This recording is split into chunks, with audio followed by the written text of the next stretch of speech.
Hey Collective, and welcome back to Altruistic Channel. It's Al. Today I realized I hadn't actually posted anything for Altruistic Channel for the weekend, and I thought, oh, I better get on that. And so I wanted to do something regarding the underdog.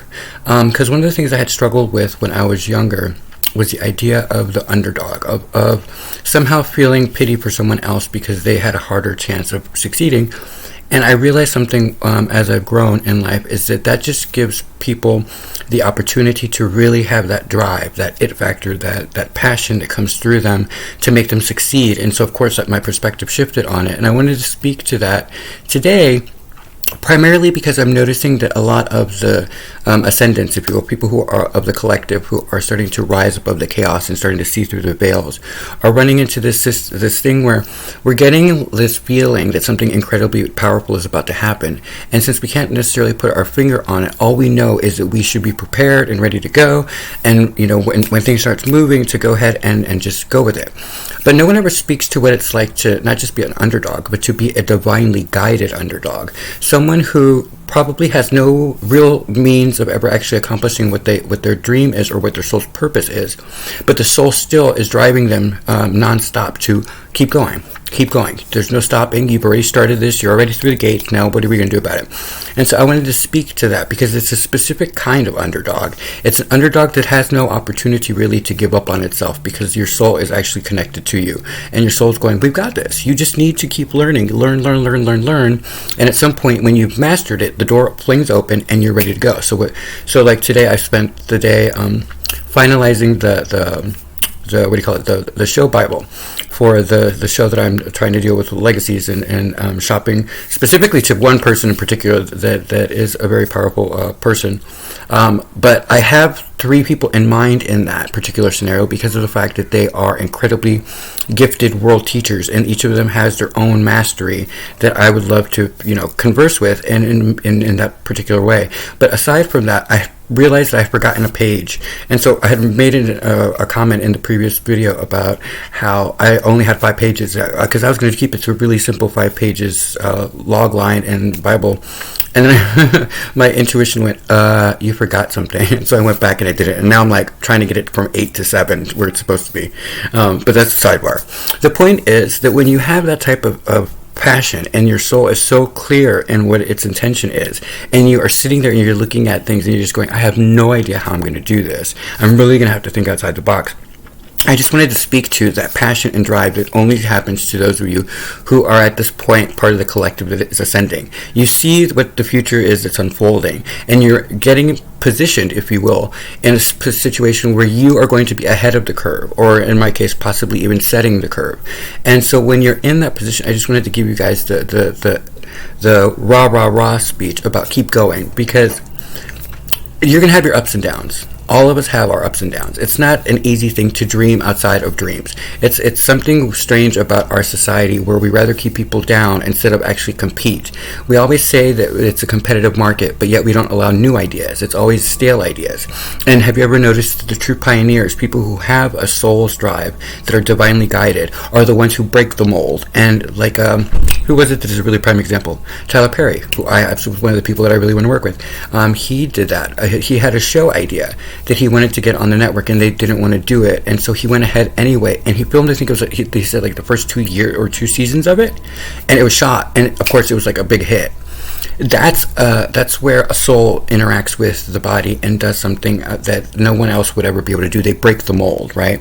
And so for those of you who are the divinely guided, the underdogs, here's what I'm going to say. Yeah, statistically, probably impossible for you to succeed.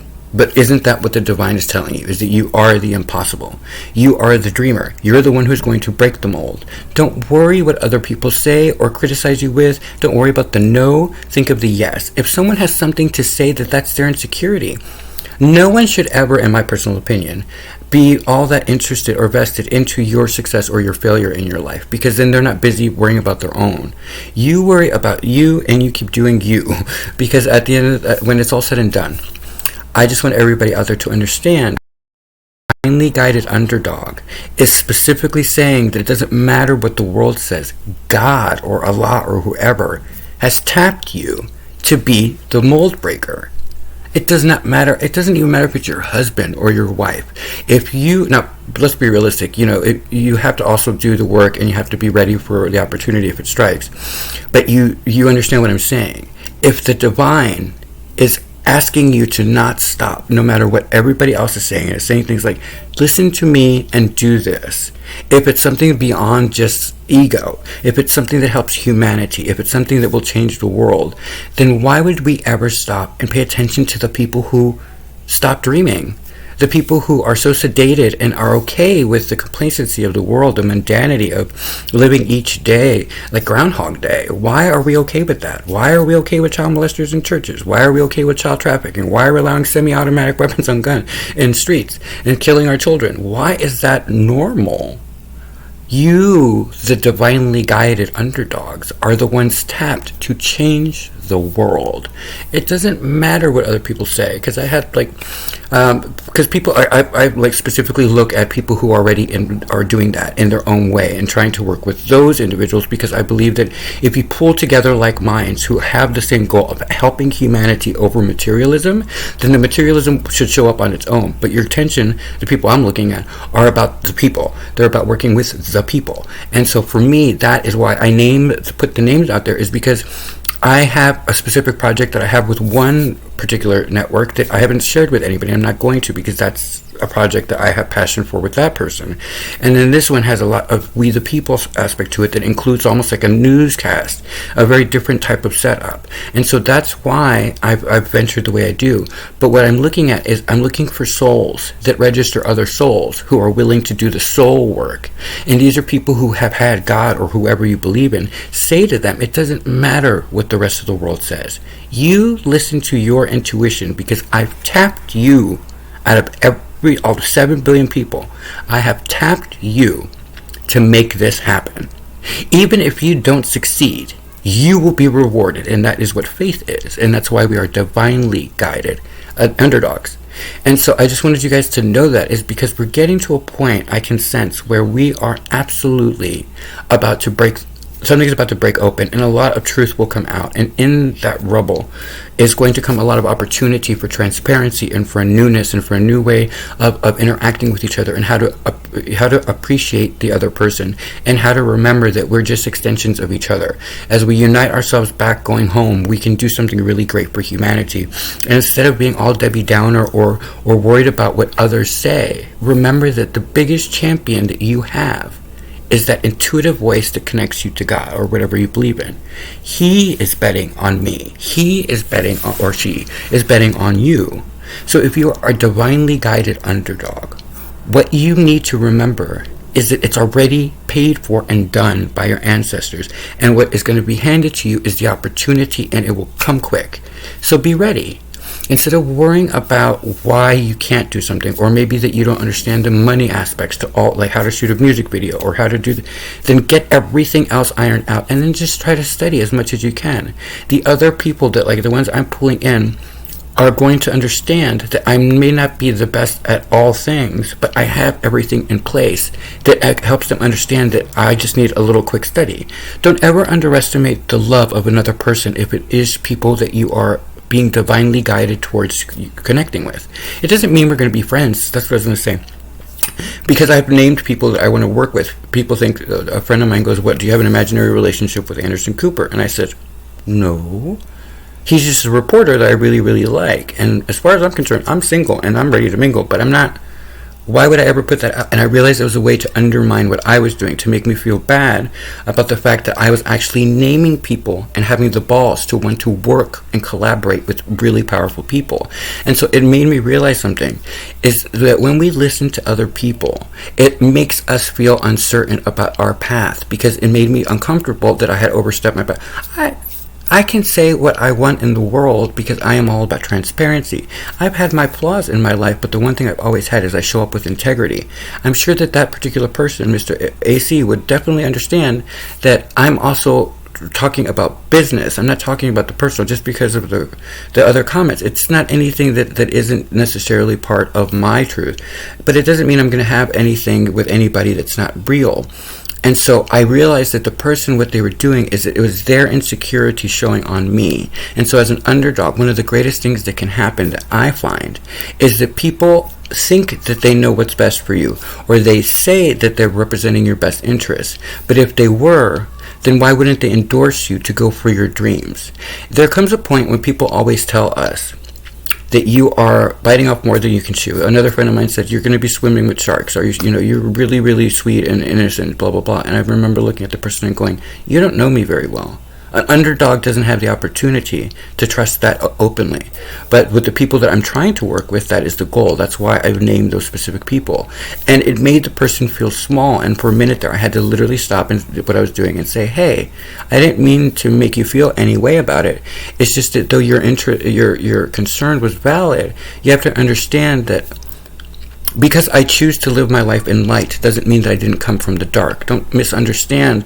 The person that is now present is somehow replacing entirely the person that was. No. Everything that I've earned has come through the darkness, and the light that I am is a choice. It's a choice that I make every day. But don't get it twisted. When it comes to business, I'm going to look at those contracts like a hawk. And I'm one of those people that I need to make sure that who fits with me is fitting in with these shows. And so it's not a place of passivity. And what I realized is the person didn't know any better.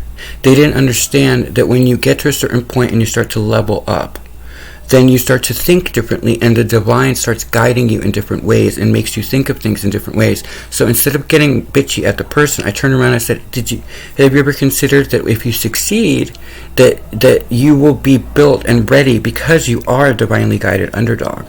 That's part of the journey, is to understand that you cannot be taken advantage of because so many people already have. So you know exactly what you're looking for. It's part of business.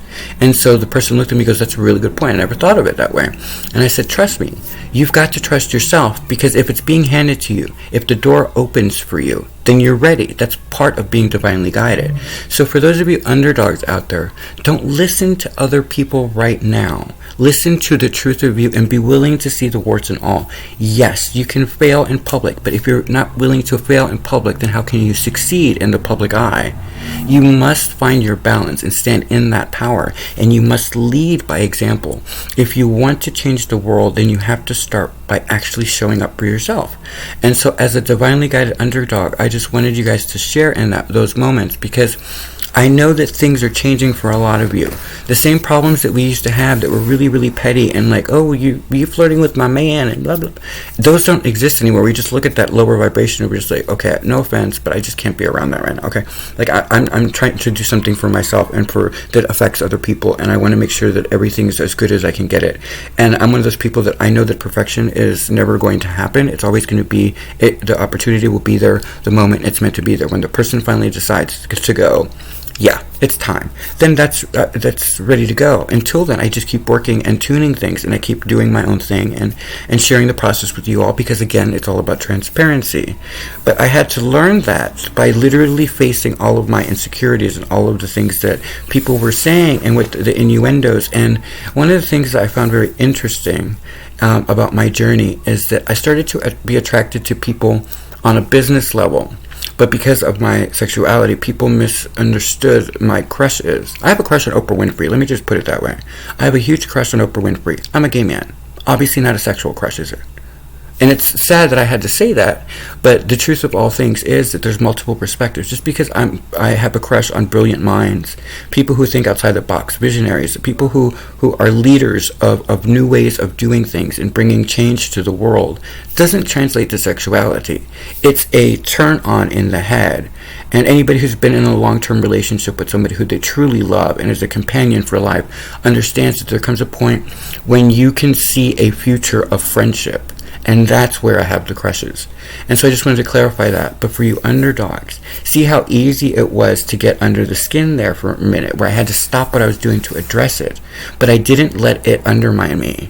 I'm not going to go back and like get all weird or shy because I did that. But here's what was interesting about the other half of it, is that what it showed me in the process is the people that were inferring this, I immediately knew were not people that I wanted to do business with. Because I immediately understood that their vibration wasn't understanding the concept that was going to be the bigger concept. And though I never closed doors, I just immediately, in my own intuitive way, said, okay, there's a reason why that interaction just happened, or why that person is starting to be weird about it, then that's an insecurity that has nothing to do with me. And do I want that part of my journey? Do I want that to fit into my goal? Do I have, with the people that I want to work with, do I want that uncomfortableness? And I would realize, no. When you are the divine underdog, you are being handed a ticket by the divine, but you have to do the work. And you have to be willing to stand up to people who will try to undermine you with their own interest or with your best interest. But God has your best interest. The divine has your best interest. Other people don't know what your best interest is because most of us don't share our lives in full truth. We hide things. So no one ever really has the right to ever say anything because you yourself have blocked them off. So what I'm saying to you all as the divine underdogs, now that we're getting to a position where all doors are about to open for us in different ways. I know there's a lot of people that I personally have interest in that come with me once I go. And so what I'm saying to you guys is that understand where people are coming from. Because one of the things that I learned with the spiritual center that I have is that though my venture now is much more, it's a bigger perspective that unites all, I remember that I was struggling with the whole spiritual war thing. And what I realized is that each person belongs to a house. They represent a divinely guided being who is helping those followers in whatever house they are reach the home gate. They're trying to get them there. But they also, the ones that I'm looking at, don't just stop there. They themselves have a bigger perspective. But for them, what happens is that people at a lower vibration, though they're hearing the truth, they want to hear it in the way that best suits their not best interest. They want to look at it in a way that somehow sabotages them. And so understand that as the divinely guided underdog, that the greatest asset you have is that God's already chosen you. It doesn't matter. It doesn't matter what other people will tell you. It's about your drive, your passion, your love, and your wanting to help society. Have you ever noticed that with me in particular, I have very little interest in the material side of it. I understand the business side of it, but any money that I make, I'm already interested in how I'm going to invest it and helping do other things. But I have to be responsible and take care of me. But notice that my drive is always the collective. It's not materialism, even though it's a factor in it. When you understand that you are divinely tapped by God or by whatever you believe in to do something great, then understand that humility is part of the process. And though there is concern always that people will change once they get money, the one thing I have and the one strength that I have that makes me a little Willy Wonka-ish is the fact that the money is a byproduct to bring other people up. And I think that's the truer testament of my soul. And so when you are doing your journeys and once you're actually doing everything that's being tasked of you and you're up against the odds and everybody's telling you that you're not going to succeed, you remember who already has endorsed you.